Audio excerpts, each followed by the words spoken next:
ಪಿತನಿಗೂ ಸುತ್ತನಿಗೂ ಮತ್ತು ಪವಿತ್ರಾತ್ಮರಿಗೂ ಮಹಿಮೆಯಾಗಲಿ. ಆದಿಯಲ್ಲಿದ್ದ ಹಾಗೆ ಈಗಲೂ ಯಾವಾಗಲೂ ಸದಾಕಾಲಕ್ಕೂ ಸ್ತೋತ್ರ ಉಂಟಾಗಲಿ. ಯೇಸುವೇ ಸ್ತೋತ್ರ,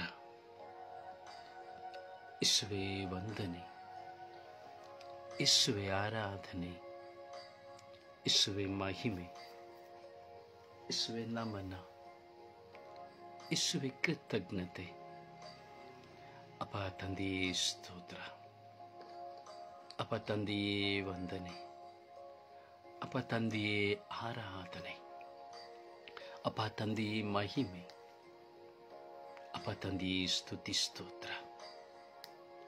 ಪವಿತ್ರಾತ್ಮರೇ ಸ್ತೋತ್ರ, ಪವಿತ್ರಾತ್ಮರೇ ವಂದನೆ, ಪವಿತ್ರಾತ್ಮರೇ ಆರಾಧನೆ, ಪವಿತ್ರಾತ್ಮರೇ ನಿಮಗೆ ಮಹಿಮೆ. ಯೇಸುವೇ ಸ್ತೋತ್ರ, ಯೇಸುವೇ ವಂದನೆ, ಯೇಸುವೇ ಆರಾಧನೆ, ಯೇಸುವೇ ಮಹಿಮೆ, ಯೇಸುವೇ ನಮನ, ಯೇಸುವೇ ಕೃತಜ್ಞತೆ. ಅಪ್ಪ ತಂದೆಯೇ ನಿಮಗೆ ಸ್ತೋತ್ರ. ಈ ಸುಂದರವಾದ ಬೆಳಗಿನ ಜಾವದಲ್ಲಿ ನಿನ್ನ ದಾಸನಾಗಿ ನಿಮ್ಮ ಮುಂದೆ ಕುಳಿತುಕೊಂಡಿದ್ದೇವೆ. ಕರುಣೆ ತೋರಿರಿ ರಾಜ, ನಿಮ್ಮ ಪ್ರಸನ್ನ ಮುಖದಿಂದ ನಮ್ಮನ್ನು ನೋಡಿರಿ ರಾಜ. ಈ ಬೆಳಗಿನ ಜಾವದಲ್ಲಿ ನಿಮ್ಮ ನಾಮಸ್ಮರಣೆಯನ್ನು ಮಾಡುತ್ತಾ, ನಿಮ್ಮ ಪ್ರೀತಿಯಲ್ಲಿ ನೆಲೆಗೊಳ್ಳುತ್ತಾ ಸ್ವಾಮಿ ನಿಮ್ಮಲ್ಲಿ ನಾವು ಪ್ರಾರ್ಥಿಸುತ್ತಾ ಇದ್ದೇವೆ. ಕರುಣೆ ತೋರಿ ದಯೆ ತೋರಿರಿ ರಾಜ. ನನ್ನ ಪ್ರಭುವೇ, ಈ ವರ್ಷದ 2025ನೇ ವರ್ಷದ 2ನೆಯ ದಿನದಲ್ಲಿ ನಾವು ಹೆಜ್ಜೆ ಇಡುತ್ತಾ ಇದ್ದೇವೆ ರಾಜ.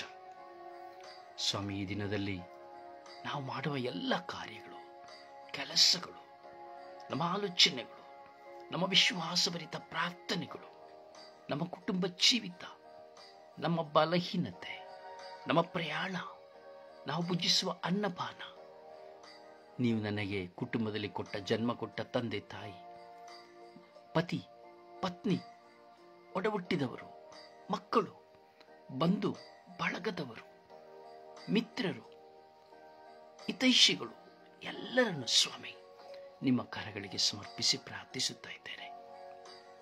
ಈ ಲೋಕದ ಸರ್ವ ಜನತೆಯನ್ನ ನಿಮ್ಮ ಕರಗಳಿಗೆ ಸಮರ್ಪಿಸಿ ಪ್ರಾರ್ಥಿಸುತ್ತಾ ಇದ್ದೇವೆ. ನಮ್ಮ ಪ್ರಾರ್ಥನೆಯನ್ನು ಆಲಿಸಿರಿ. ಓ ದೇವರೇ, ನಮ್ಮ ಪ್ರಾರ್ಥನೆಗೆ ಸದುತ್ತರವನ್ನು ಕೊಡಿರಿ. ಹೌದು ರಾಜ, ಸ್ವಾಮಿ, ನಮ್ಮನ್ನು ಕರುಣಿಸುವಂತಹ ದೇವರು, ದಯಾನಿಧಿ ನೀವಾಗಿದ್ದೀರಿ ರಾಜ. ಸ್ವಾಮಿ, ನಿಮ್ಮನ್ನು ಪ್ರೀತಿಸುವ, ನಿಮ್ಮನ್ನು ಧ್ಯಾನಿಸುವ ನಿಮ್ಮ ಮಕ್ಕಳ ಮೇಲೆ ಕರುಣೆ ತೋರಿರಿ ರಾಜ. ಅನುಗ್ರಹಿಸಿರಿ ರಾಜ. ನಿಮ್ಮ ಮುಖಕಾಂತಿಯಿಂದ ನಮ್ಮನ್ನು ಬೆಳಗಿರಿ ರಾಜ. ಹೌದು ಸ್ವಾಮಿ, ನಿಮ್ಮನ್ನು ನಾವು ಪ್ರಾರ್ಥಿಸುತ್ತಾ ಇದ್ದೇವೆ ರಾಜ. ಉದಯಾರಾಧನೆಯಲ್ಲಿ ನಿಮ್ಮ ಮುಂದೆ ನಿಂತಿದ್ದೇವೆ ರಾಜ. ಸ್ವಾಮಿ, ಕರುಣಿಸಿರಿ ಸ್ವಾಮಿ, ಅನುಗ್ರಹಿಸಿರಿ. ಒಂದು ಕ್ಷಣ ಮೌನವಾಗಿ ಒಂದು ಕ್ಷಣ ದೇವರ ಸ್ವರವನ್ನ ಆಲಿಸಲು ನಮ್ಮನ್ನು ನಾವು ಸಿದ್ಧಪಡಿಸಿಕೊಳ್ಳೋಣ.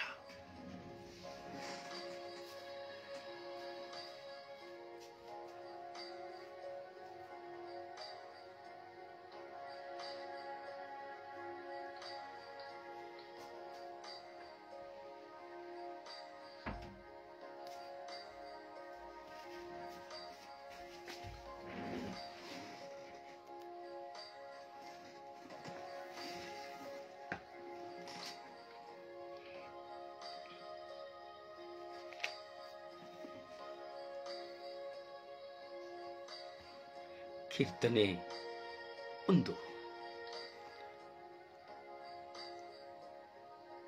ದುರ್ಜನರ ಆಲೋಚನೆಯಂತೆ ನಡೆಯದೆ, ಪಾಪಾತ್ಮರ ಪಥದಲ್ಲಿ ಕಾಲೂರದೆ, ಧರ್ಮನಿಂದಕರ ಕೂಟದಲ್ಲಿ ಕೂರದೆ, ಪ್ರಭುವಿನ ಧರ್ಮಶಾಸ್ತ್ರದಲ್ಲಿ ಹರ್ಷಗೊಳ್ಳುವವನಾರೋ ಅವನೇ ಧನ್ಯನು. ಹಗಲಿರುಳೆನ್ನದೆ ಅದನ್ನೇ ಧ್ಯಾನಿಸು. ಯಾರು ಧ್ಯಾನಿಸುತ್ತಿರುವನೋ ಅವನೇ ಧನ್ಯನು. ನದಿಯ ಬದಿಯಲ್ಲಿ ಬೆಳೆದಿಹ ಮರದಂತೆ, ಸಕಾಲಕ್ಕೆ ಫಲವೀವ ವೃಕ್ಷದಂತೆ, ಎಲೆಬಾಡದೆ ಪಸಿರಿರುವ ತರುವಂತೆ ಸಿಗುವುದು ಅವನ ಕಾರ್ಯಗಳಿಗೆ ಸಫಲತೆ. ದುರುಳರಾದರೂ ತೂರಿ ಹೋಗುವರು, ಬಿರುಗಾಳಿಗೆ ತರೆಗೆಲೆಯಾಗುವರು. ಎಂದೇ ನಿಲ್ಲಲಾರರು ದುರುಳರು ನ್ಯಾಯಸ್ಥಾನದಲ್ಲಿ. ಸದಸ್ಯರಾಗರು ಪಾಪಿಗಳು ಸಜ್ಜನರ ಸಂಘದಲ್ಲಿ. ಸಜ್ಜನರ ಮಾರ್ಗಕ್ಕಿದೆ ಪ್ರಭುವಿನ ಪಾಲನ, ದುರ್ಜನರ ಮಾರ್ಗಕ್ಕಿದೆ ಸಂಪೂರ್ಣ ವಿನಾಶನ.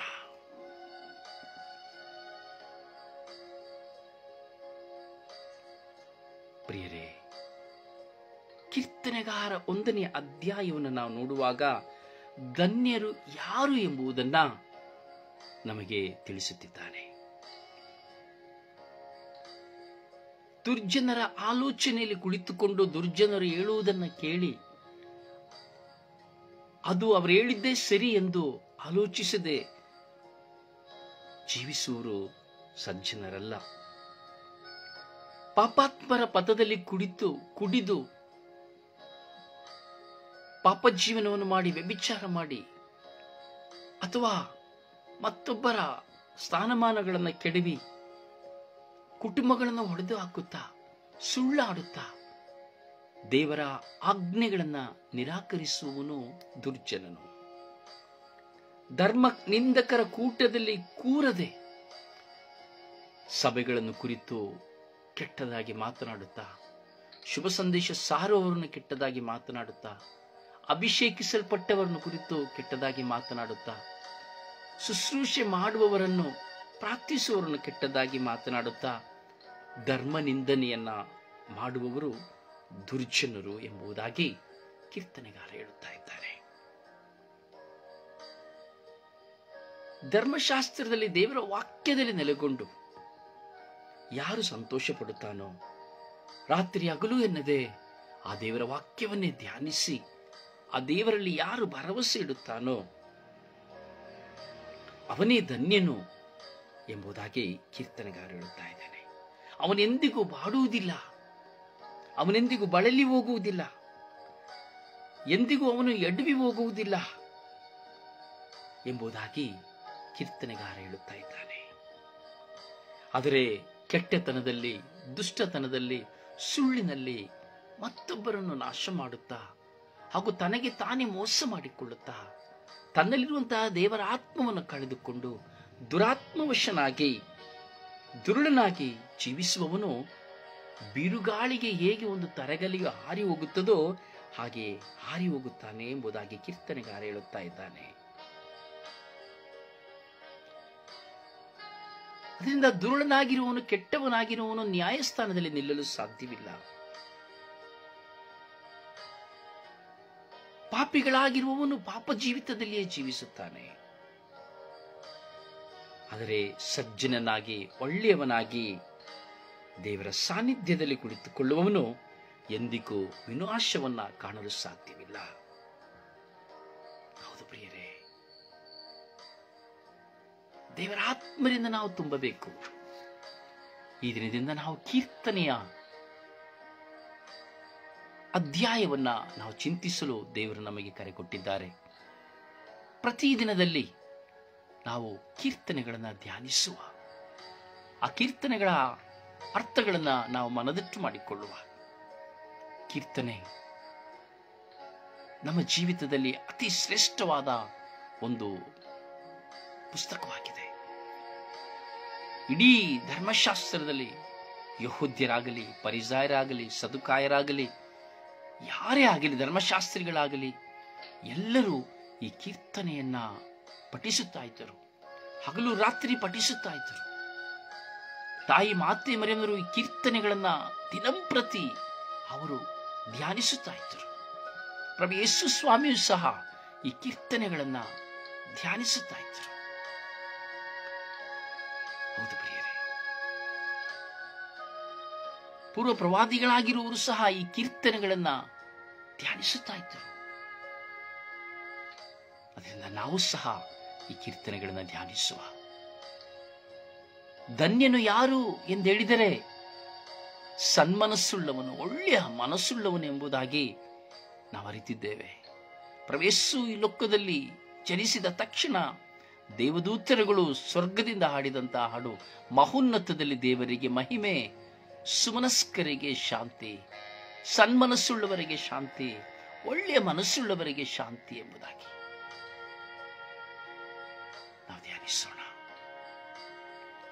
ನಾವು ಧನ್ಯರಾಗಿ ಜೀವಿಸಲು ನಮ್ಮನ್ನೇ ಈ ವರ್ಷದ ದಿನದಲ್ಲಿ ನಮ್ಮನ್ನು ಸಮರ್ಪಿಸಿಕೊಳ್ಳೋಣ. ಹೌದು ಪ್ರಿಯರೇ, ನಾವು ಒಳ್ಳೆಯವರಾಗಿ ಜೀವಿಸಿ ನಾವು ಪ್ರತಿದಿನವೂ ಧ್ಯಾನಿಸುವ ಒಂದೆರಡು ಕೀರ್ತನೆಗಳ ಮೂಲಕವಾಗಿ ನಮ್ಮನ್ನು ಪ್ರಾರ್ಥನಾ ಜೀವನಕ್ಕೆ ನಾವು ಕೊಂಡು ಹೋಗುವ. ನಾವು ಸಹ ಪ್ರತಿಯೊಬ್ಬರು ಕೀರ್ತನೆಗಾರನಾಗಿ ದೇವರ ಮುಂದೆ ದೇವರನ್ನು ಹಾರಸುತ್ತಾ, ಸ್ತುತಿಸುತ್ತಾ, ಮಹಿಮೆ ಪಡಿಸುತ್ತಾ ಸನ್ಮನಸ್ಸುಳ್ಳವರಾಗಿ ಜೀವಿಸೋಣ. ಹಾಗೂ ನಮ್ಮ ಕುಟುಂಬದಲ್ಲಿ ದೇವರು ನಮಗೆ ಕೊಟ್ಟಂತಹ ವ್ಯಕ್ತಿಗಳಿಗೂ ಸಹ, ನಮ್ಮ ನೆರೆಹೊರೆಯವರ ಬಂಧು ಮಿತ್ರಾದಿಗಳಿಗೂ ಸಹ ಈ ಸಂದೇಶಗಳನ್ನು ಸಾರೋಣ. ಪ್ರತಿದಿನ ಕಿವಿಗೊಟ್ಟು ಕೀರ್ತನೆಯನ್ನು ಆಲಿಸಲು ನಾವು ಮತ್ತೊಬ್ಬರನ್ನು ಪ್ರೋತ್ಸಾಹಿಸೋಣ, ಮತ್ತೊಬ್ಬರಿಗೆ ಶೇರ್ ಮಾಡೋಣ. ಈ ಕೀರ್ತನೆಗಳು ನಿಮ್ಮ ಜೀವಿತಕ್ಕೆ ಶ್ರೇಷ್ಠವೆಂಬುದಾದರೆ ಒಂದು ಲೈಕನ್ನು ಕೊಡುವುದರ ಮೂಲಕವಾಗಿ ದೇವರೇ ನಿಮಗೆ ಸ್ತೋತ್ರ ಎಂಬುದಾಗಿ ನೀವು ಧ್ಯಾನಿಸಿರಿ. ಹೌದು ನನ್ನ ಸಹೋದರನೇ, ಸಹೋದರಿಯೇ, ನಮ್ಮ ಜೀವನವು ಕೇವಲ ಶಬ್ದವಾಗಬಾರದು, ಶಕ್ತಿಯಾಗಬೇಕು. ನಮ್ಮ ಜೀವನದಲ್ಲಿ ಸ್ವಲ್ಪ ಕ್ಷಣಗಳಾದರೂ ನಾವು ಧ್ಯಾನಿಸಬೇಕು ದೇವರ ವಾಕ್ಯವನ್ನ. ಒಂದು ಕ್ಷಣ ದೇವರ ವಾಕ್ಯವನ್ನು ಧ್ಯಾನಿಸಿ.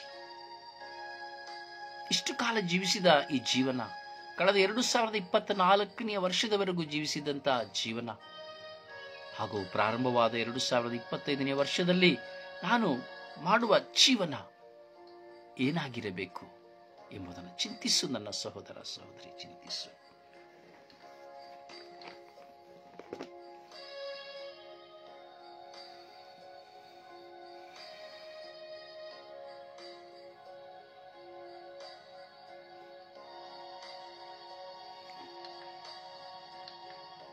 ಸ್ವರ್ಗದಲ್ಲಿರುವ ನಮ್ಮ ತಂದೆ, ನಿಮ್ಮ ನಾಮವು ಪೂಜಿತವಾಗಲಿ, ನಿಮ್ಮ ರಾಜ್ಯ ಬರಲಿ, ನಿಮ್ಮ ಚಿತ್ತ ಸ್ವರ್ಗದಲ್ಲಿ ನೆರವೇರುವ ಪ್ರಕಾರ ಭೂಮಿಯಲ್ಲೂ ನೆರವೇರಲಿ. ನಮ್ಮ ಅನುದಿನದ ಆಹಾರವನ್ನಿಂದ ನಮಗೆ ಕೊಡಿರಿ. ನಮಗೆ ತಪ್ಪು ಮಾಡಿದವರನ್ನು ನಾವು ಕ್ಷಮಿಸುವ ಪ್ರಕಾರ ನಮ್ಮ ಪಾಪಗಳನ್ನು ಕ್ಷಮಿಸಿರಿ. ನಮ್ಮನ್ನು ಶೋಧನೆಗೆ ಒಳಪಡಿಸದೆ ಕೇಡಿನಿಂದ ನಮ್ಮನ್ನು ರಕ್ಷಿಸಿರಿ.